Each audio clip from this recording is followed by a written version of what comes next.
Hey guys, today we're going to make ciabatta bread. Let's just get to it. This recipe we're using 4.8 ounces of flour and water and a 16th teaspoon of yeast. Mixing it all together.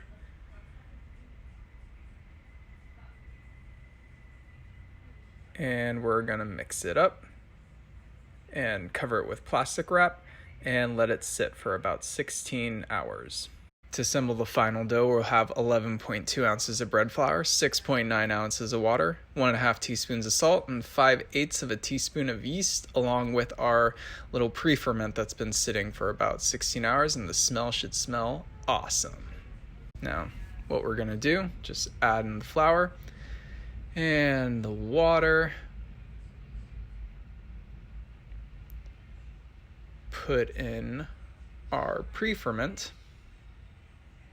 You can add the pre-ferment with the water and mix it up first if you like, but as long as you mix everything really well, then it doesn't really matter too much the order that we're putting it in here.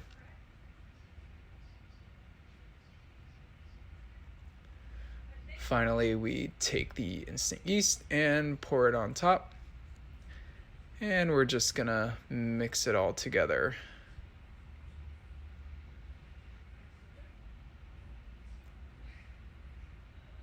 Once it's mixed, take my bench scraper, kind of cut it up and help mix it a bit more and turn it out onto the counter.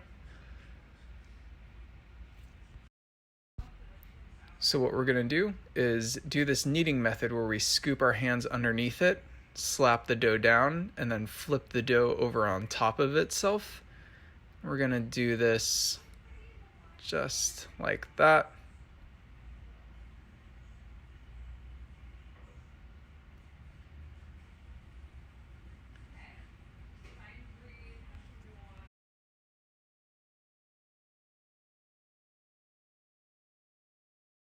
After doing that a little bit, we're going to add the salt in and mix that together.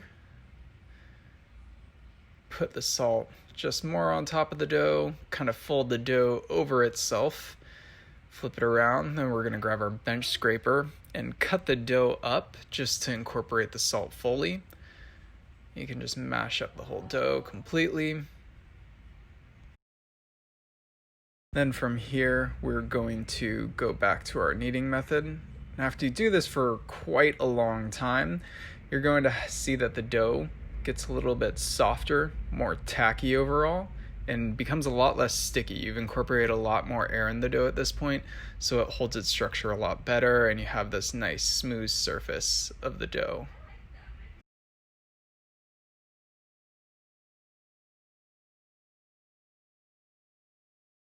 Now what we're gonna do is just kind of like roll up the dough into a nice tight little form, and then we're going to put it in a bowl and let it ferment.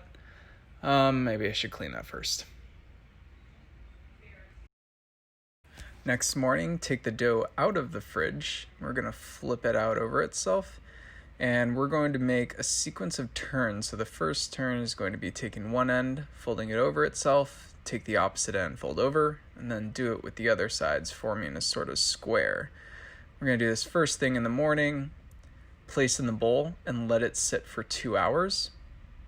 After 2 hours, we're going to do another fold the same way we did the first one, where you fold the dough over itself, opposite ends. And after that, place back in the bowl for another 2 hours. After the 2 hours, the dough should be much more billowy, filled with a lot of air. What we're going to do is we're just going to flour this surface pretty heavily, flour the countertop as well. Turn the dough out, and just be careful here to leave as much air in the dough as possible in this stage. You don't want to play with it too much. You don't want to squeeze the dough too much. You just want to lightly work with it. Liberally flour the top surface of the dough so that nothing sticks. Then what we're going to do is we're just going to slightly and lightly stretch out the dough. So I kind of grab underneath it and do this sort of pulling motion without trying to squeeze the dough or pull too much air out of it. Just kind of trying to stretch and form the dough into a nice rectangular shape. If you want, you can cut this up and make 2 separate loaves. I'm just making one giant loaf here because that's what's easiest.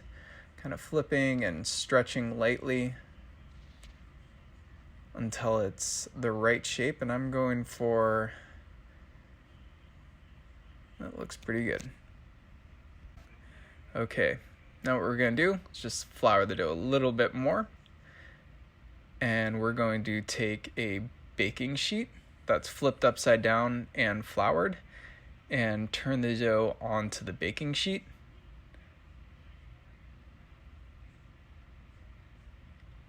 And we're gonna cover this with plastic wrap and let it rest for about 3 hours.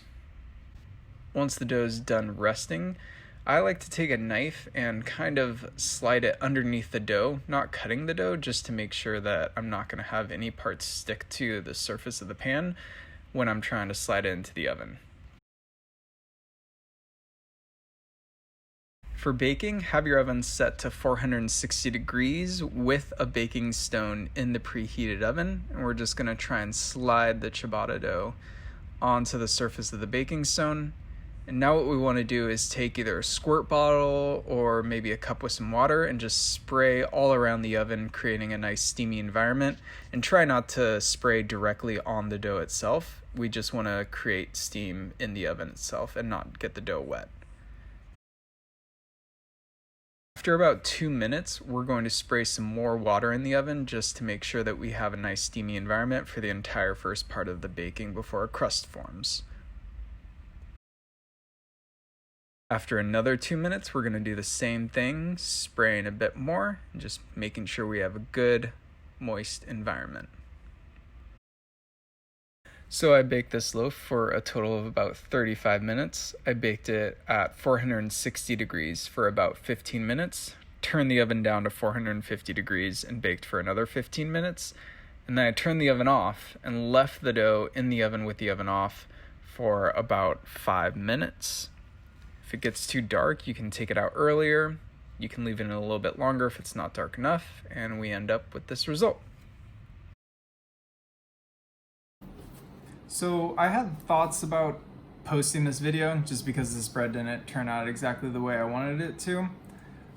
So just pointing out flaws, like looking at the structure of the crumb, like it's pretty uneven right now. We have like really large holes on this side with a lot denser of a structure over here. And this is kind of indicating that I just like either played with the dough too much or it just kind of flattened out. Anyway, like just too much air came out of this area and made it a lot denser than this area, which is a lot nicer. So you know what, I was thinking about it, and this is still pretty good bread. Like, it didn't have the exact flavor that I wanted. It wasn't as sweet as I wanted it to be. Not sure if that was just the fermentation time or the amount of salt that I added.